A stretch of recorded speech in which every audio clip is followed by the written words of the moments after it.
Welcome to my channel. Borna K is here. So another day, another OOTD na naman tayo. So I need to get ready because I need to be really quick. So yes, so today is eto na yung susuotin ko today. Dress lang tayo today.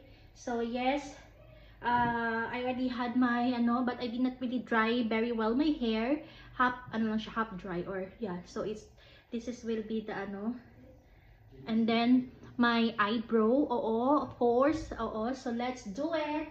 I think I'm gonna do, yeah, I will do, I will going to wear na this one, para, let's, what's this, dapat, para matapos tayo kaagad. This is one of my favorite, actually, dress. It's just so easy to wear, this one, and I like kasi yung yung cloth and the design. I super like it. So I always wear this. And this dress is, I have this very long time na. Yeah. I think mag 3 years na ata. Yeah. I have this dress really long. Saglit. It's hard.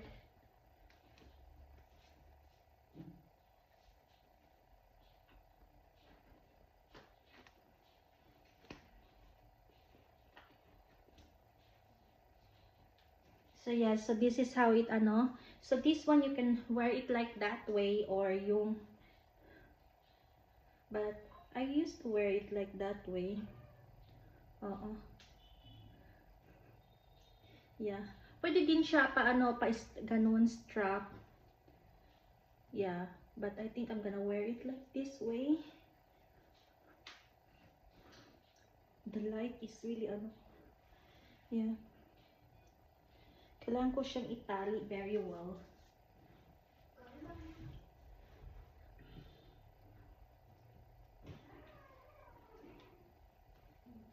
Yeah, I will do that later. I will fix it later.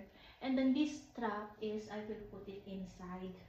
So, but I will do that later. I need to, of course, we have our, no more lotion. I need to get more lotion.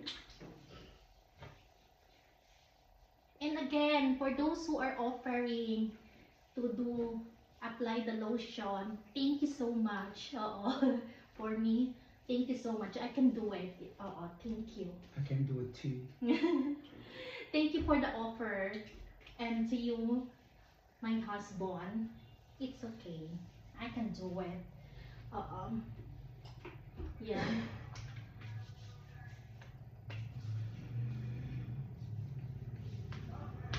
I don't really know if like this way or I will see that later. And then of course today is I'm gonna use this one. Yves Saint L'Oreal. No. We need to